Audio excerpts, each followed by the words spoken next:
The throne room of Valdres Keep fell silent as the prisoner was dragged through the iron doors. King Calen Thorne sat motionless on the obsidian throne, his silver eyes tracking the hooded figure being hauled between two elite guards. The wolf inside him paced restlessly, as it always did when threats approached his territory. But tonight, something was different. His beast seemed agitated in a way he hadn't felt in years. "Your Majesty," Commander Rorik announced, forcing the prisoner to their knees on the cold stone floor. "We found this one scaling the eastern wall, armed with wolfsbane-tipped blades and a vial of silver nitrate." A murmur rippled through the assembled wolves. An assassin. Another one sent by the Southern Coalition to end the last Alpha King. Calen leaned forward, studying the kneeling figure. Small for an assassin. Slight of build. The hood obscured their face entirely, but he could see pale hands bound in iron chains, hands that seemed too delicate for a killer. "Remove the hood," he commanded, his voice carrying the weight of absolute authority. Rorik reached down and yanked the fabric back. The prisoner was a woman. Her hair was cropped short, dark as a raven's wing, and her face bore the angular beauty of the old bloodlines. But it was her eyes that made Calen's blood freeze in his veins. Amber gold, defiant, achingly familiar. No, impossible. His wolf surged forward with a force that nearly cracked his composure. Every instinct screamed a single word: mate. But Seraphine was dead. He had watched her burn. 5 years ago, he had stood helpless as flames consumed the woman who held his soul, her screams echoing through his nightmares ever since. He had torn apart 3 kingdoms searching for her killers. He had nearly destroyed himself with grief. And now this stranger knelt before him with Seraphine's eyes. "What is your name?" Calen's voice came out rougher than intended. The woman lifted her chin, meeting his gaze without fear. "Names are meaningless," she said. Her voice was different, harder, colder. But beneath it, he caught the familiar melody that had once whispered his name in the dark. "I asked you a question." He rose from his throne, descending the steps with predatory grace. With each step closer, his certainty grew, and with it, his confusion. Because she smelled exactly like her. Not similar, not reminiscent, identical. Honeysuckle and rain and the particular warmth that had haunted his dreams for 5 agonizing years. His wolf was howling now, demanding he claim what was his, but his mind rebelled against the impossibility. "I am no one," the woman said flatly. "A shadow. A blade. That's all you need to know." Calen stopped directly before her, close enough to see the faint scar running along her hairline, a scar Seraphine never had. Close enough to smell the wolfsbane still clinging to her clothes. Close enough to see that behind her defiant stare was nothing. No recognition. No memory. No spark of the bond that had once tied their souls together. She looked at him like he was a stranger. "Who sent you?" he demanded. "Does it matter?" She smiled coldly. "I failed. Execute me and be done with it." "She was carrying this, Your Majesty." Rorik stepped forward, holding out a small leather journal. "Written in code, but our scholars believe it contains assassination orders." Calen took the journal without looking at it. His eyes never left the woman's face. Somewhere beneath that cold exterior, beneath whatever had been done to her, was his mate. He was certain of it now. The bond didn't lie. His wolf didn't lie. But how? How could she be alive? And why didn't she know him? "Take her to the tower," he commanded abruptly. "The Queen's chambers." The room erupted. "Your Majesty!" Rorik protested. "She's an assassin. She should be in the dungeons." "Did I ask for your opinion, Commander?" The words cut through all objections. Rorik's mouth snapped shut, but Calen could feel the disapproval radiating from his wolves. They didn't understand. How could they? "The Queen's chambers," Calen repeated, his tone brooking no argument. "Post guards at every entrance. No one speaks to her but me." As the guards hauled her to her feet, The woman's voice cut through the chaos.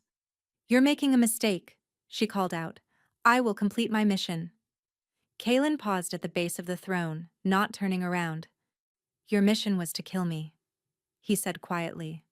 "But you won't. And why is that?" He finally looked back at her, and for just a moment, let his wolf's presence bleed into his gaze, turning his silver eyes to molten gold. "Because you're already dead, Seraphine, and I need to know who brought you back." The Queen's chambers hadn't been touched in 5 years. The assassin, Nyx, Kaelin reminded himself. That was what the Coalition called her. Stood in the center of the room, her chains removed, but her wrists still raw from the iron. She was studying her surroundings with the calculated assessment of someone mapping escape routes, not someone recognizing a space that had once been hers. Kaelin watched from the doorway, unable to enter. The room still smelled of her. The real her. Her. From before. Honeysuckle sachets in the drawers, the faded scent of her skin on the pillows he'd never allowed the servants to change. He'd sealed these chambers like a tomb, a shrine to his grief. And now she stood in the middle of it, a stranger wearing his mate's face. "Lavish prison," she remarked, running her fingers along the carved bedpost. "Do you treat all your assassins so generously?" "Only the ones who interest me." She turned to face him, and again he felt that visceral punch of recognition. The way she moved, the tilt of her head, it was all Seraphine. But the coldness in her eyes belonged to someone else entirely. "You called me a name," she said. "Seraphine. Who is she?" The question nearly broke him. "You don't remember?" His voice came, out steadier than he felt. "I don't know what game you're playing, Wolf King." She crossed her arms. "But I have no memories before 3 years ago. The Coalition found me wandering the borderlands, half dead and empty. They gave me a purpose, a name. Everything else is darkness. 3 years. She'd been alive for 3 years while he'd been drowning in grief. While he'd been hunting her killers across kingdoms, burning villages and executing nobles, she'd been alive, and someone had stolen her from him. "What name did they give you?" he asked. "Nyx." Nyx. Night. Darkness. They'd stripped away her light and named her for Shadow. "That's not your name," Kaelin said, finally stepping into the room. "Your name is Seraphine Ashford. 5 years ago, you were my wife, my queen, my mate." For just a moment, something flickered in her amber eyes. Confusion? Recognition? But it vanished as quickly as it appeared, replaced by skeptical coldness. "You're lying." "I don't lie." "Then you're mistaken." She moved toward the window, putting distance between them. "Whatever woman you lost, I'm not her. I'm an assassin. A weapon. That's all I've ever been." Kaelin felt his wolf clawing at his control, desperate to close the distance, to touch her, to prove the bond still existed. But he held himself back. She was a cornered animal right now, trained to kill, and taught to trust no one. If he pushed too hard, he'd lose her all over again. "You have a birthmark," he said quietly, "on your left hip, shaped like a crescent moon." She froze. "You hum when you're thinking, even when you don't realize it.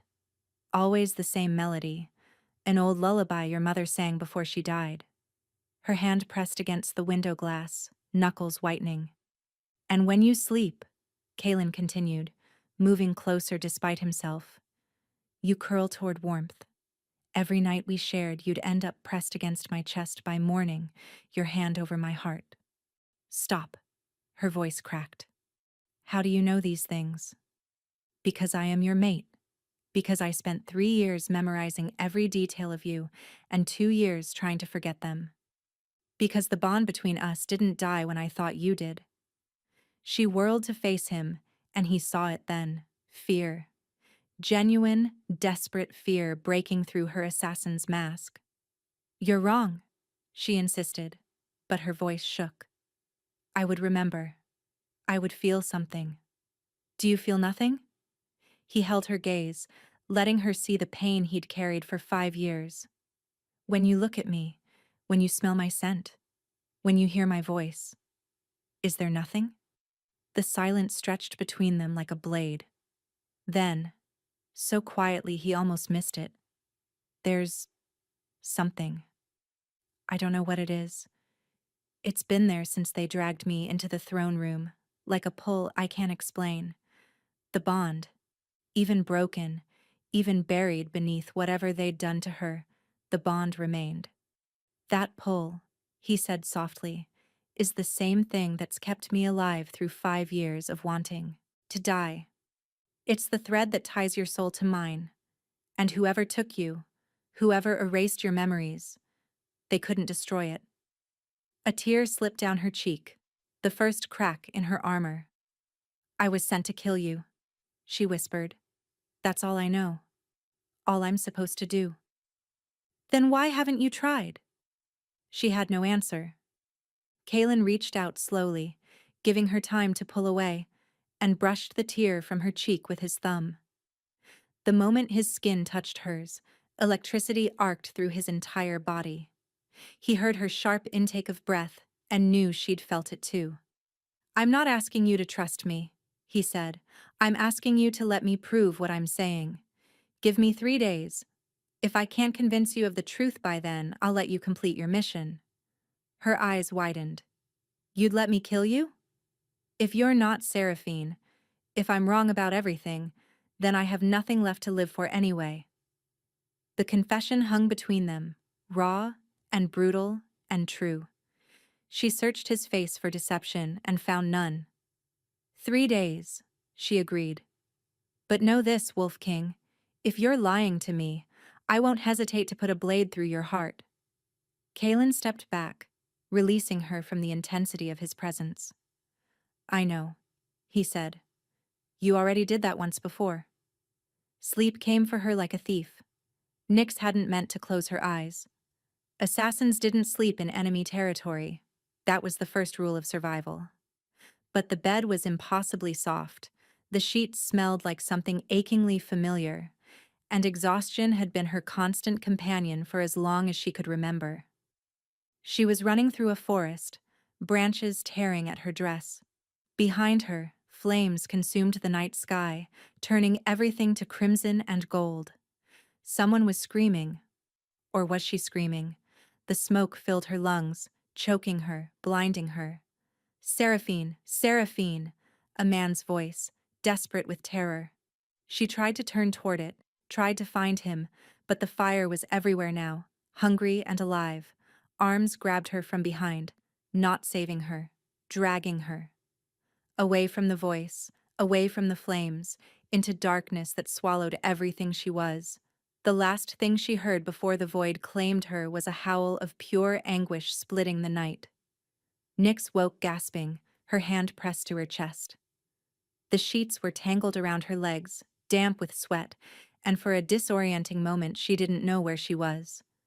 The Queen's chambers, the Wolf King's castle, enemy territory.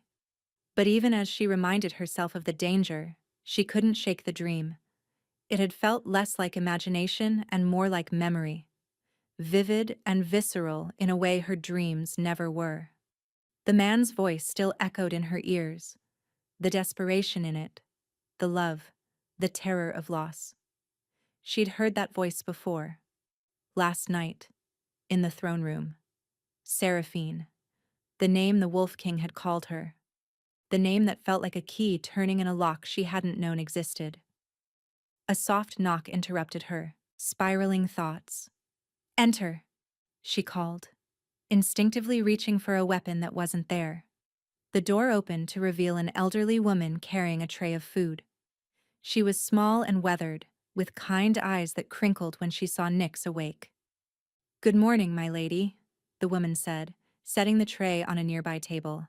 I'm Helga. I've served this household for 40 years. I'm not a lady, Nyx said automatically. I'm a prisoner. Helga's expression flickered with grief. You're the Queen's chamber's rightful occupant, far as I'm concerned. She started to leave, then paused at the door. I was there, you know. The night of the fire. Her voice had gone quiet, careful. I saw the king try to reach you. He burned his hands down to bone trying to pull you from the flames. The healer said he wouldn't survive. He did, but something in him died that night all the same. Nyx's throat tightened. Why are you telling me this? Because you should know what kind of man you've been sent to kill.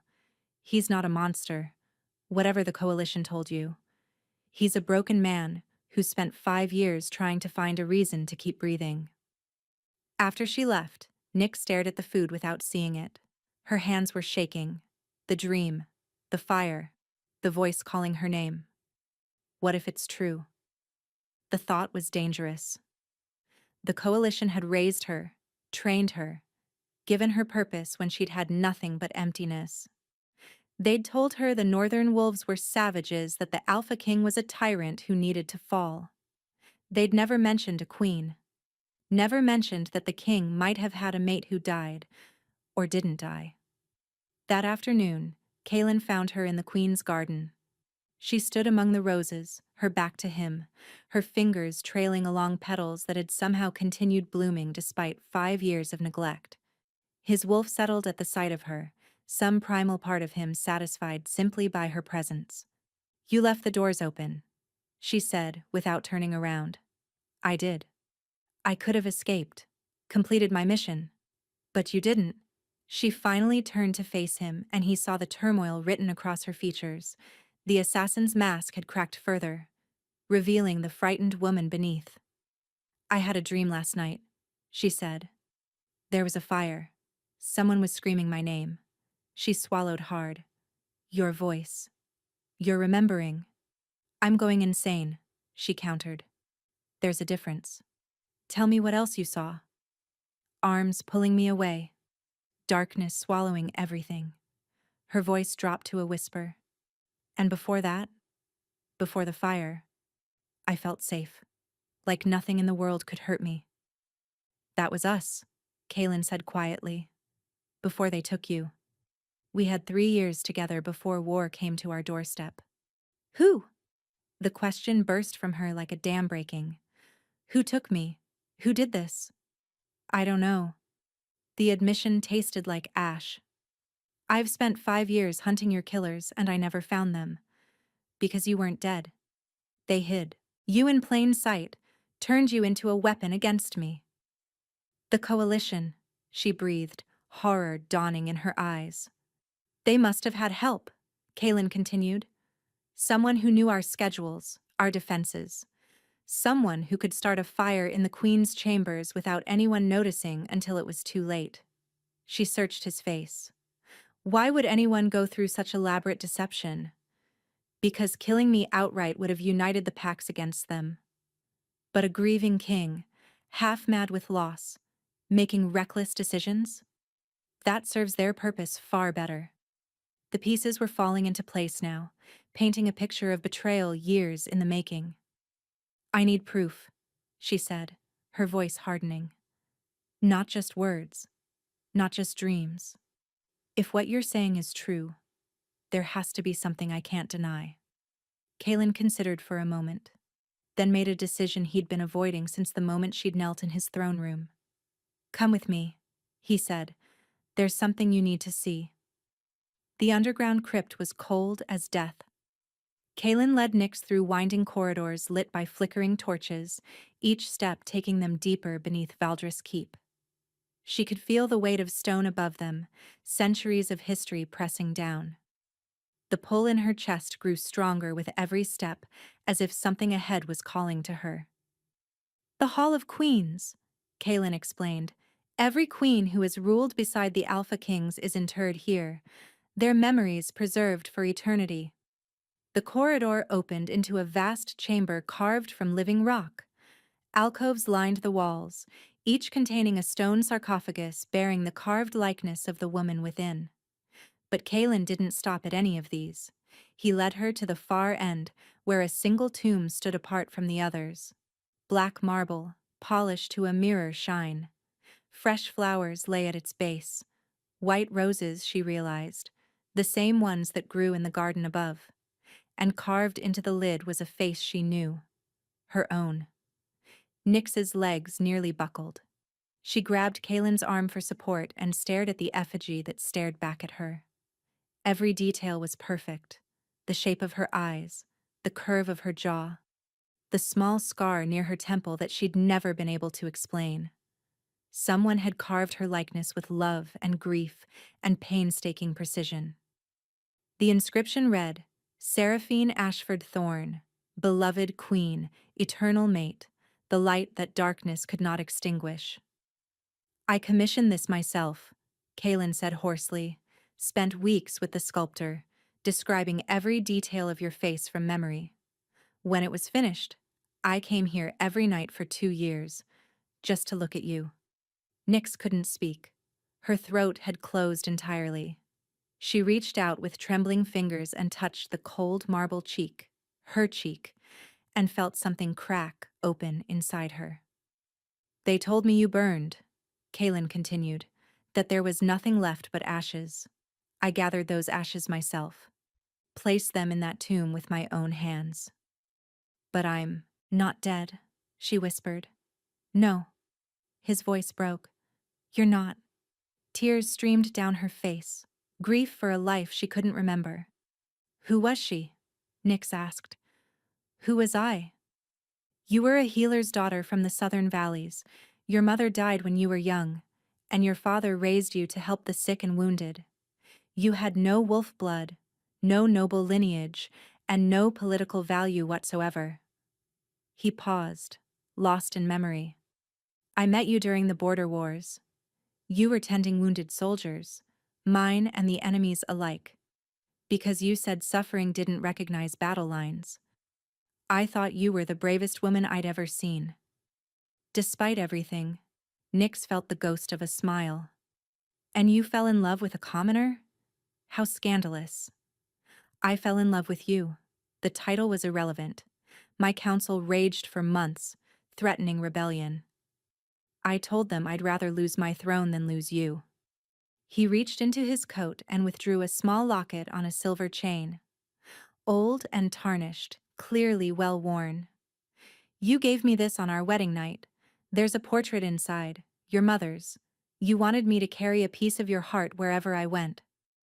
Nyx's hands shook as she took the locket. The metal was warm from being pressed against his chest. She fumbled with the clasp, terrified of what she'd find. The locket opened. A woman's face, gentle eyes, warm smile, and dark hair, stared back at her. A face she'd seen in her dreams. A face that had whispered lullabies in the darkness of her fractured memory. Mother. Pain exploded behind her eyes. She cried out, dropping the locket as her hands flew to her temples. Images crashed through her mind, fragmented, chaotic, and overwhelming. A cottage in a green valley. Learning to bind wounds, her father's laugh. The day he died. Wandering alone. War. And blood. Then, silver eyes in a crowded field hospital. A voice asking her name. Hands impossibly gentle for a king, a kiss in a moonlit garden, a wedding, a crown she never wanted, 3 years of happiness that felt like stolen time, then fire, smoke, terror, someone dragging her away while she screamed for Kalen! His name tore from her throat with 5 years of suppressed anguish. She collapsed, but he caught her before she hit the ground, pulling her against his chest as her body convulsed with the force of returning memories. I'm here, he breathed into her hair. I'm here, Seraphine. I've got you. They took me. She was sobbing now, clutching his shirt like a lifeline. They took me, and they made me forget, and they sent me back to, oh gods, I almost killed you. But you didn't. His arms tightened around her. You didn't, my love. You came back to me. She pulled back just enough to look at his face, really look at it, and saw him clearly for the first time. Not a target, not an enemy king, her mate, the man who had loved her, mourned her, and never stopped hoping. I remember, she whispered, cupping his face in her trembling hands. Not everything, but enough. I remember loving you. Tears streamed down his face as he pressed his forehead to hers. For a long moment, they simply held each other in the Hall of Queens, surrounded by the dead, celebrating the miracle of survival. But even as Seraphine surrendered to the comfort of his arms, a new fear was taking root. She remembered now. She remembered who had dragged her from the fire, who had handed her to the Coalition's agents. Kaelin, she said, her voice steady despite her racing heart. I know who did this. His entire body went rigid. Who? Seraphine took a deep breath. Your brother. The name hung in the air like poison. Your brother. Kaelin released her slowly, his face draining of color. Varen, he said finally. You're saying Varen did this. Seraphine nodded, the memories still raw and jagged. He was there that night. In our chambers. Before the fire started. I thought he'd come to warn us of danger. Her voice cracked. Instead, he held a cloth over my face. Something sweet. It made my head spin. My limbs go weak. The last thing I saw before losing consciousness was him setting the curtains ablaze. Kaelin turned away, his shoulders rigid with tension.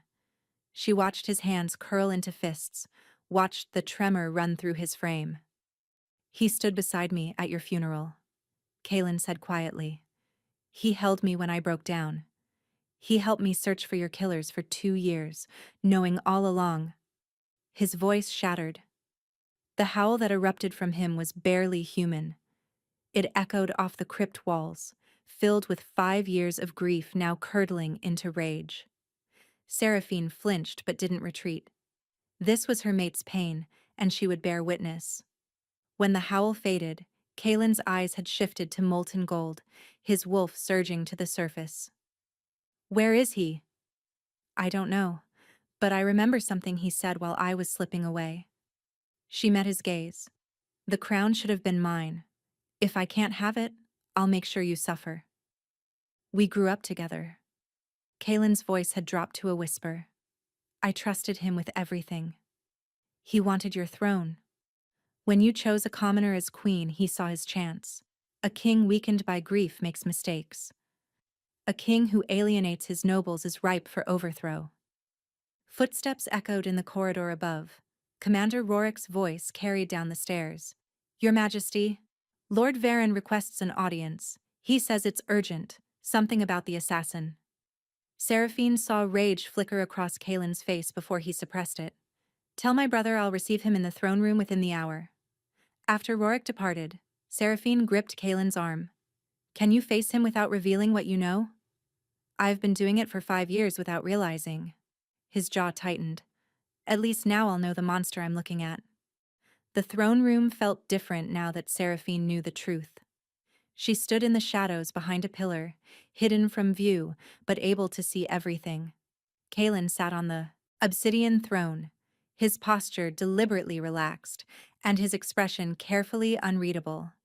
To anyone who didn't know him, he appeared calm, perhaps even bored. But she could feel the tension through their bond, the way his fingers gripped the armrest too tightly, the coiled violence waiting beneath his skin. The doors swung open, and Varen Thorn entered. He was handsome, Seraphine noted with detached observation, the same dark hair as Kaelin, the same sharp features, but somehow less. Where Kaelin radiated natural authority, Varen projected calculated charm. Where Kaelin's presence commanded respect, Varen's invited trust. The perfect mask for a traitor. Brother, Varen swept into an elegant bow. Thank you for seeing me so quickly. I know you must be preoccupied with recent events. You said it was urgent. Kaelin's voice betrayed nothing. Something about the assassin? Indeed. Varen clasped his hands behind his back, the picture of concerned counsel. I've received disturbing intelligence from my sources in the south. The woman you captured, she's no ordinary blade for hire. She's one of the Coalition's elite. They're shadow wraiths, they call them. Assassins so thoroughly conditioned that they feel no fear, no loyalty, and no emotion whatsoever. He shook his head with practiced sorrow. I'm afraid rehabilitation is impossible. The kindest thing would be a swift execution. He's trying to eliminate me before I can expose him, Seraphine realized, her hand tightening on the blade concealed in her sleeve. Interesting, Kaelin said mildly. And where did this intelligence come from? Merchants with border contacts. Information travels when gold loosens tongues. I see. Kaelin rose from the throne, descending the steps with predatory grace. Then perhaps your merchants can also explain something else. The assassin was carrying silver nitrate mixed with moonshade extract, a compound that only grows in our northern territories. He stopped directly before his brother. In fact, I believe the only cultivated supply exists in your private gardens. The color drained from Varen's face like water from a cracked vessel. That's a coincidence, he stammered. Moonshade has many applications. And poison is one of them. Kaelin's voice had gone deadly quiet. How did coalition assassins acquire a northern compound from your personal supply, brother? Varen's composure crumbled. His eyes darted toward the doors. His hand twitched toward his boot. You're making accusations without evidence. 5 years of whispering in my ear. Turning me against allies. Encouraging wars that weakened our borders. Kaelin's voice rose with each accusation. And looking me in the eye while knowing you murdered my mate and watched me destroy myself with grief. The throne room had gone deathly silent. Guards shifted uneasily, hands moving to weapons. Varen's pretense shattered completely. His face twisted with hatred, the mask finally slipping to reveal the monster beneath. She was a commoner, he spat, all pretense abandoned. A peasant girl with dirt under her fingernails and no understanding of what ruling requires. You were supposed to choose a proper mate, someone with power, with connections. Instead, you picked a healer's daughter and made her queen. So you burned her alive. I freed you from your foolish infatuation, and you couldn't even appreciate it. 5 years I waited for you to rebuild, to choose properly. But you just kept mourning her, kept visiting that ridiculous tomb. His hand moved toward his boot. Seraphine stepped from the shadows. In one fluid motion, she drove her blade through his reaching hand, pinning it to his thigh. Varen screamed, a high, undignified sound that echoed off the stone walls. Hello, Lord Varen, she said calmly, crouching beside him. Remember me? His eyes went wide with recognition and terror.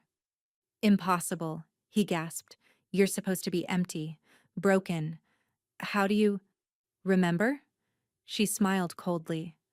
Turns out your conditioning wasn't as thorough as you thought. Or maybe the mate bond is stronger than your coalition handlers realized.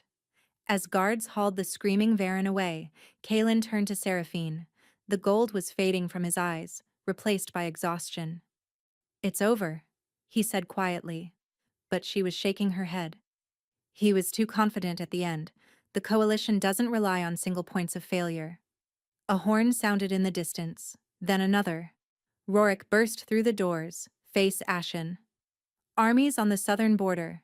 Coalition banners? Thousands of them. He swallowed. And the eastern and western packs are marching with them. Seraphine felt her blood turn to ice. Your brother has been busy, she said grimly. 5 years of turning friends into enemies. How long until they reach the keep? 2 days. 2 days to prepare for an army that outnumbered them 10-1. The war was just beginning. The next 36 hours blurred together in a haze of preparation and growing dread. Seraphine moved through Valdris Keep like a ghost, coordinating defenses with an efficiency that surprised everyone except Kaelin. The coalition had trained her for infiltration and assassination, but they'd also taught her strategy, logistics, and how to identify weaknesses in fortifications. Now she turned that knowledge against them. Collapse the southern tunnels, she ordered a group of engineers gathered in the war room. They'll try to breach from below. It's what I would have done. Reinforce the eastern gate with wolfsbane barriers. It won't stop them, but it'll slow any wolves in their vanguard. Position archers with overlapping fields of fire, here, here, and here. She jabbed at the map. Make them pay for every inch of ground.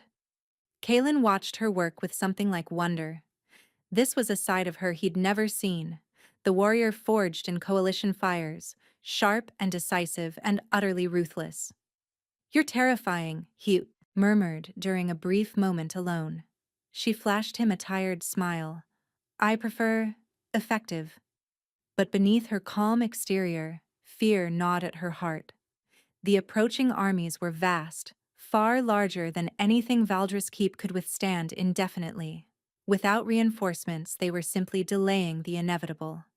As night fell on the second day, she found Kalen on the battlements, staring at the approaching army's distant fires. Their cooking fires dotted the darkness like malevolent stars, a constellation of destruction drawing closer. You should rest, she said, coming to stand beside him. So should you. I've forgotten how. They stood in silence, watching enemy lights flicker. When Kalen spoke again, his voice was barely audible. I need to tell you something, in case tomorrow. Don't. She grabbed the front of his shirt, pulling him closer. I didn't survive 5 years of hell, didn't claw my way back from the void, just to watch you give up when things get difficult. I'm not giving up. I'm trying to prepare you. For what? Widowhood? She laughed bitterly. I've already mourned you once.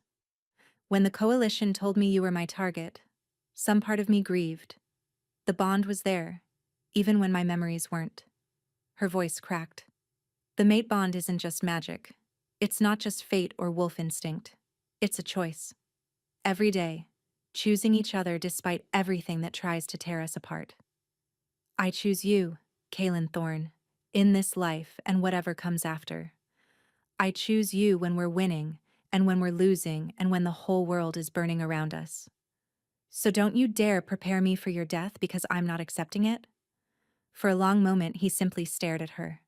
Then his arms wrapped around her with desperate strength. I choose you too. He breathed into her hair. I chose you when you were a healer with no name. I chose you when my kingdom threatened to revolt. I chose you when I thought you were dead. And I choose you now that you've come back to me. Then fight for me. She pulled back to meet his eyes.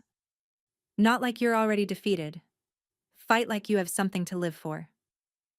Resignation burned away from his expression, replaced by fierce determination. If we survive this, he said slowly, a hint of his old spark returning, I'm going to need a new queen.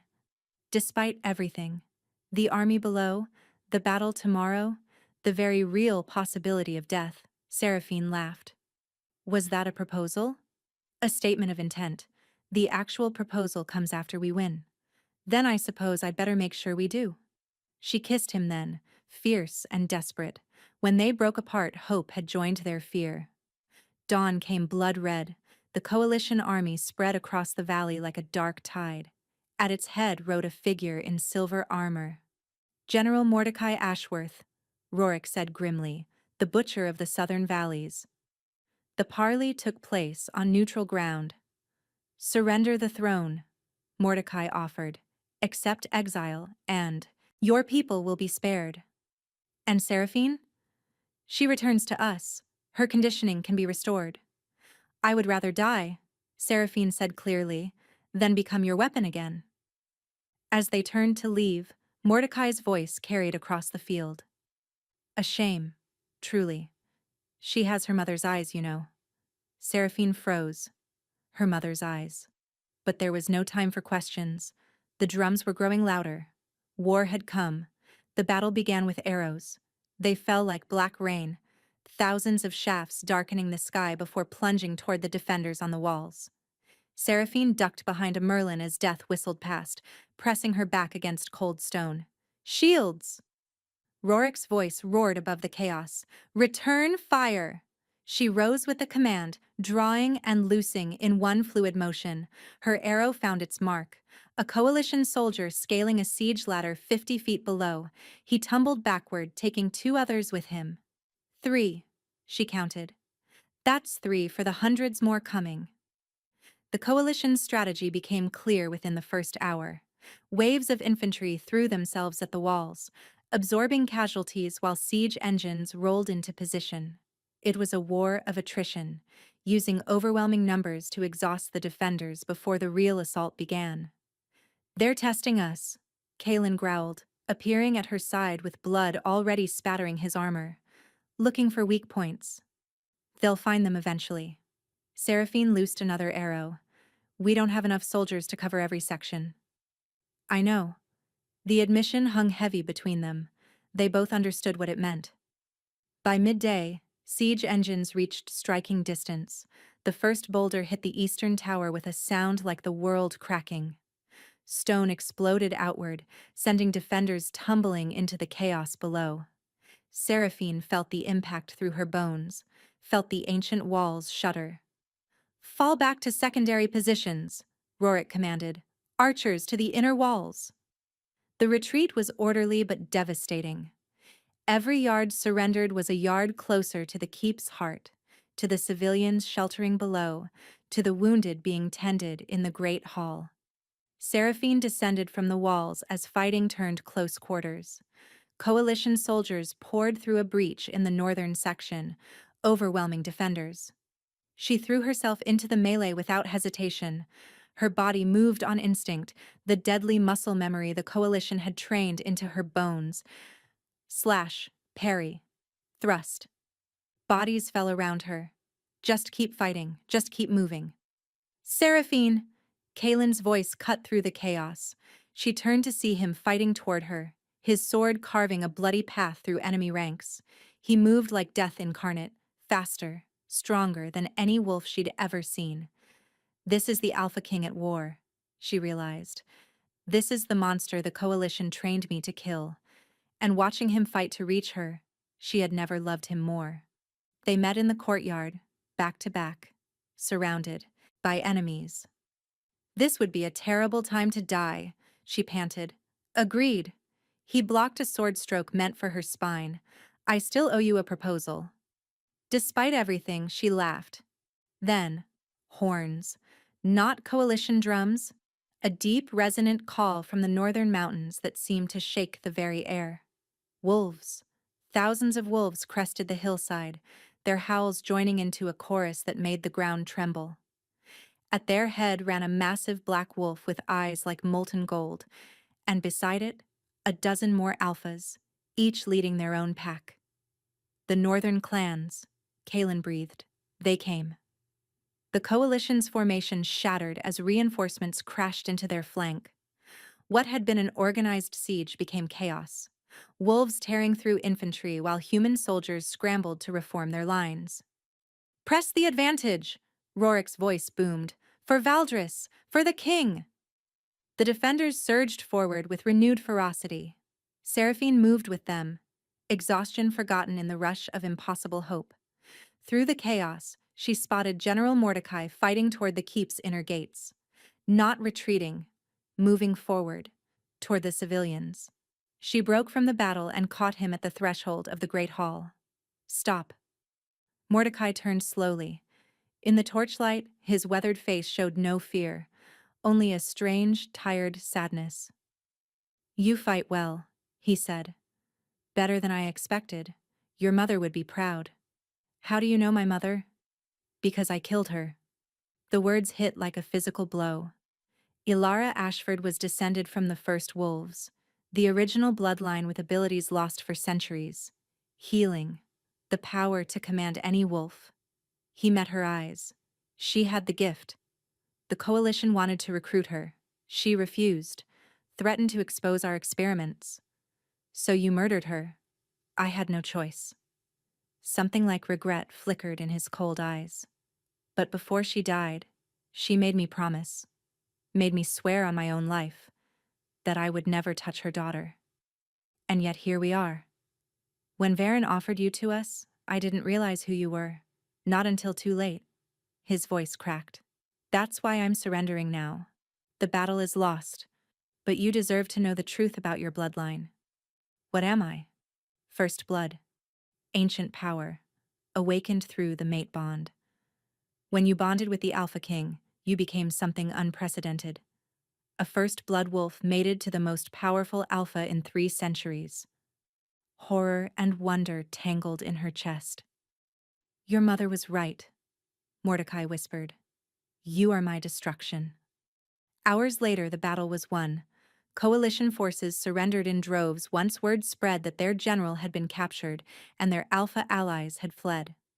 The Eastern and Western packs disappeared into the wilderness rather than face the Alpha King's justice, a problem for another day. Seraphine stood on the battlements as clan leaders pledged allegiance below, their howls of loyalty echoing off the ancient stones. The victory celebration was already beginning, torches being lit, musicians emerging from wherever they'd sheltered during the siege, the smell of roasting meat drifting up from the courtyards. Their howls should have filled her with joy. Instead, Mordecai's words haunted her. First blood. The power to command any wolf. You became something unprecedented. What did that mean for her future? For her and Kaelin? Would her own people come to fear her the way the coalition had feared her mother? You're thinking too loudly. Kaelin's arms wrapped around her waist from behind, his warmth a welcome contrast to the cool night air. The bond, he explained at her questioning look. I can feel your thoughts spinning, sharp edges and tangled threads. That's unsettling. I find it comforting. It means you're alive. It means you're here. She turned in his embrace to face him, searching his eyes for any trace of fear or hesitation. Aren't you afraid, knowing what I might become? I've been afraid for you since the moment you walked into my throne room wearing a stranger's face. He cupped her cheek, his thumb tracing the line of her jaw. Afraid of losing you again. Afraid of what they'd done to you. Afraid you'd never remember what we had. But afraid of me? Never. His eyes blazed with absolute certainty. Not for a single heartbeat. Even knowing I could command any wolf? That I could theoretically unite every pack under my will? Or tear them all apart? That's exactly what you'll need to be my queen. A hint of his old smile played at his lips. The territories have been fractured for too long. The coalition wouldn't have gained such a foothold if the packs had been united. You're not going to become a tyrant, Seraphine. You're going to bring peace. How can you be so sure? Because I know you. He gathered her hands in his, pressing them over his heart. I know the woman who tended wounded soldiers regardless of which side they fought for. I know the wife who stood beside me even when my own nobility called for her exile. I know the warrior who fought her way back from oblivion rather than become a weapon pointed at my heart. He leaned his forehead against hers. First blood or not, ancient abilities or not, you're still you. And you've always had the power to change the world. Now you simply have the means to do it. Tears spilled down her cheeks, tears of relief, of exhaustion, of emotions too vast to name. I love you, she whispered. I loved you before I remembered your name. I think I loved you even when I was supposed to kill you. I know. He smiled, that rare, devastating smile that made her heart stutter. The bond told me. Even when your mind forgot, your soul never did. He reached into his coat. Not his armor, she noticed.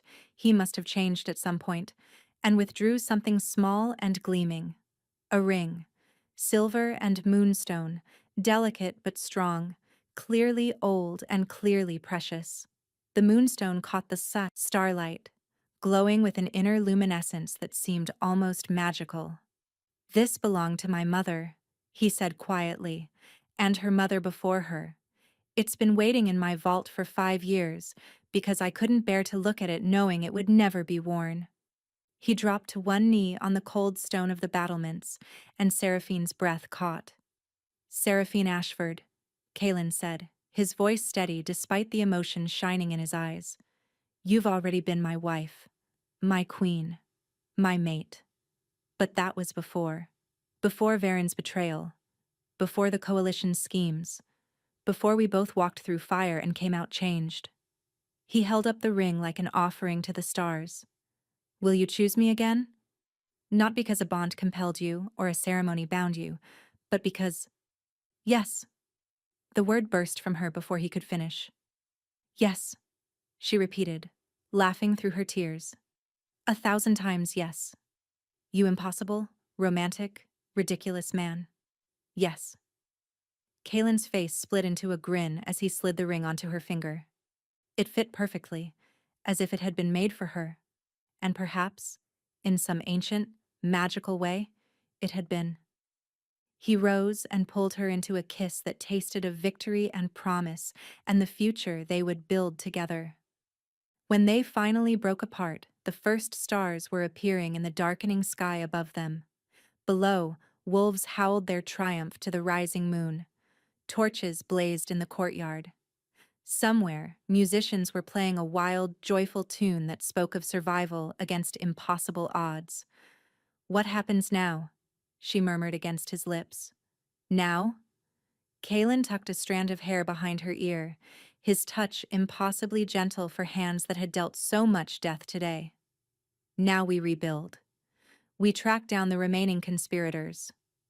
We figure out exactly what your abilities can do. His eyes gleamed with something that might have been anticipation. And we make the coalition regret ever thinking they could tear us apart. That sounds exhausting. It will be. He kissed her forehead. But we'll do it together. Together. The word wrapped around her like a promise. After 5 years of separation, 3 years of emptiness, and 2 days of impossible battle, they had found their way back to each other. Seraphine leaned into her mate's embrace and let herself believe, finally, that the worst was over. There would be more battles to fight, more enemies to face, more secrets to uncover about her bloodline. The road ahead was long, but for now, for this one perfect moment, there was only the warmth of Kalen's arms, the weight of his ring on her finger, and the unshakable certainty that whatever came next, they would face it together. The assassin who had come to kill the king had found something far more precious than revenge. She had found her way home.